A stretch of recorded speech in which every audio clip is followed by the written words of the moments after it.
हे घ्या मैत्रिणींनो, झक्कास अशा आपल्या दाबेल्या तयार झालेल्या आहे. तर मैत्रिणींनो, ह्या दाबेल्या आपण घरीच बनवलेल्या आहे. ही रेसिपी माझ्या चॅनलवरती तुम्हाला भेटेल. आणि शक्यतो पावसाळ्याच्या दिवसांमध्ये बाहेरचं खाण्याचं टाळावं.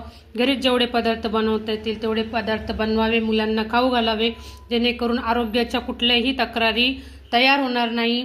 तर अशा ह्या वेगवेगळ्या रेसिपीजसाठी माझ्या चॅनलला लाईक करा, सबस्क्राईब करा आणि शेअर करायला नक्की विसरू नका. मी हे कामावरून जाऊन आल्यावर काही पदार्थ बनवते जे तुमच्याबरोबर शेअर करते. मी स्पेशल असं कुठल्याही गोष्टी तयार करून शेअर करत नाही. माझं घरात जे बनवलं जातं तेच मी तुम्हाला दाखवते.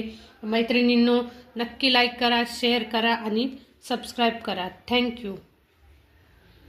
तर अशी ही झक्कास अशी दाबेली बनवण्यासाठी आपण वापरलेला आहे उकडलेला बटाटा स्मॅश करून, कांदा, कोथिंबीर, डाळिंबाचे दाणे, शेव, हे मी गूळ आणि चिंच भिजवून केलेलं गोड आंबट पाणी आहे.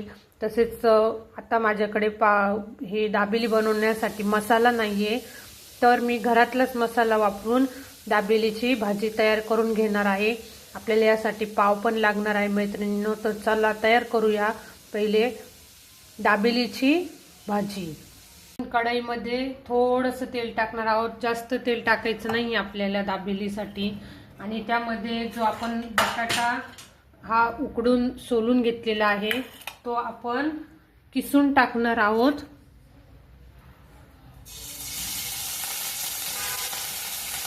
स्मॅश करूनही तुम्ही टाकू शकता मैत्रिणींनो. अशा पद्धतीने हा एक बटाटा मी आधी स्मॅश करून घेतलेला आहे. आणि याच्यामध्ये आपण आता टाकणार आहोत थोडासा काळा मसाला. ह्या भाजीसाठी आपल्याला हळदीची आवश्यकता नाहीये. थोडासा काळा मसाला टाकायचा. तुमच्याकडे दाबेली मसाला नसेल तरी पण आपण घरातलाच मसाला यूज करून दाबेली अशी छानपैकी बनवू शकतो. तुम्हाला दाबेली तिखट हवी असेल तर तुम्ही त्यामध्ये थोडीशी लाल मिरची देखील टाकू शकताय. आता हे सगळे असे बटाटे यामध्ये मी किसून घेतलेले आहे. आता ही भाजी आपल्याला व्यवस्थित अशी परतवून घ्यायची आहे. मला थोडा मसाला कमी वाटतोय त्याच्यामुळे मी थोडासा अजून मसाला यामध्ये ॲड करते. बटाट्यामध्ये आपण टाकणार आहोत मीठ चवीनुसार, थोडीशी साखर, थोडीच टाकायची मैत्रिणींनो. खूप गोड अशी भाजी चांगली नाही लागत. आपण आता व्यवस्थित असे छान हलवून घेणार आहोत. आपली ही भाजी तयार झालेली आहे. मी जास्त स्पायसी बनवणार नाही आहे त्यामुळे मी कमी मसाला टाकलेला आहे. तुम्ही जास्त मसाला पण टाकू शकताय किंवा मार्केटमध्ये मिळणारा रेडीमेड दाबेली मसाला सुद्धा यामध्ये ॲड करू शकताय. तर ही माझी भाजी आता तयार झालेली आहे. ताटाला असं आपण तेल लावून याच्यामध्ये बटाट्याची भाजी आणि आपण जे कांदा कोथिंबीर घेतलेलं आहे ते त्यामध्ये आपण व्यवस्थित असं थापणार आहोत. अशा पद्धतीने आपण बटाटा ताटामध्ये पसरवून घेतलेला आहे. त्यावरती आपण आता कांदा पसरवून घेणार आहोत. हे मी पाट थोडासा मुद्दाम असा ठेवला आहे जेणेकरून आपल्याला भाजी व्यवस्थित काढता येईल. अशा पद्धतीने हा कांदा यावर पसरवलेला आहे. आता यावरती आपण टाकणार आहोत डाळिंबाचे दाणे. डाळिंबाचे दाणे टाकून आपण व्यवस्थित असं हे यावरती पसरवून घेणार आहोत. डाळिंबाचे दाणे मी याच्यावरती टाकून घेतलेले आहे. तुम्ही यामध्ये शेंगदाणे देखील यूज करू शकता. त्यावरती आपण अशी ही कोथिंबीर टाकून घेणार आहोत. आता दाबेलीसाठी आपण पाव अशा पद्धतीने कापणार आहोत.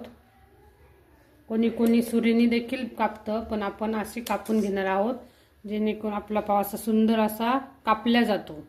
आता आपण तव्यावरती तूप टाकून हा पाव आतून असा व्यवस्थित भाजून घेणार आहोत. मैत्रिणींनो, आपण जेव्हा बाहेर ही दाबेली खातो, माझ्या तोंडात पावभाजीच येते सारखं सारखं.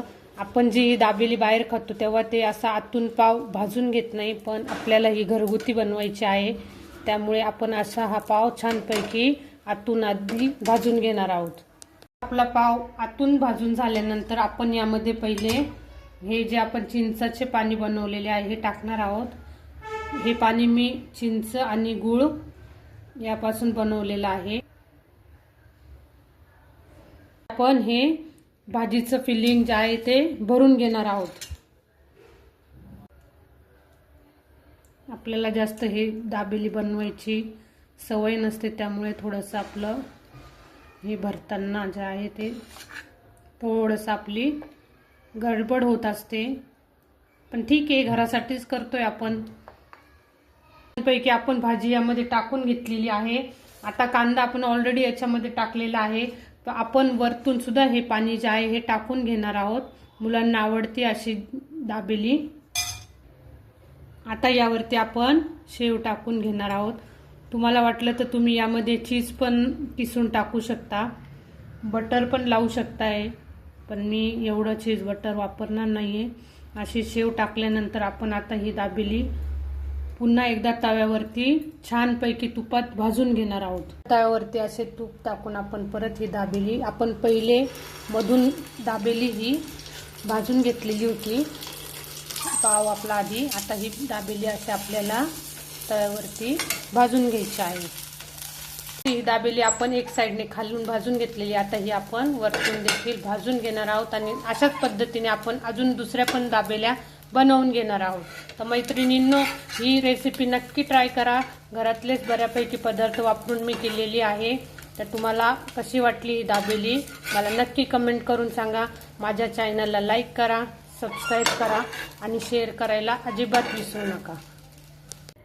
हे घ्या मैत्रिणींना, आपल्या झक्कास अशा दाबेल्या तयार झालेल्या आहे. तर मुलांना घरातील दाबेली फार आवडते. तसेच आपण स्वच्छता वगैरे पाळून सगळ्या गोष्टी खाण्यासाठी बनवत असतो. तर मैत्रिणींनो, अशा पद्धतीने मी ही दाबेलीची रेसिपी तुम्हाला शेअर केलेली आहे. तर तुम्ही ती बनवा आणि कशी झाली ती मला सांगा. आणि माझ्या चॅनलला लाईक करा, सबस्क्राईब करा आणि शेअर करायला अजिबात विसरू नका.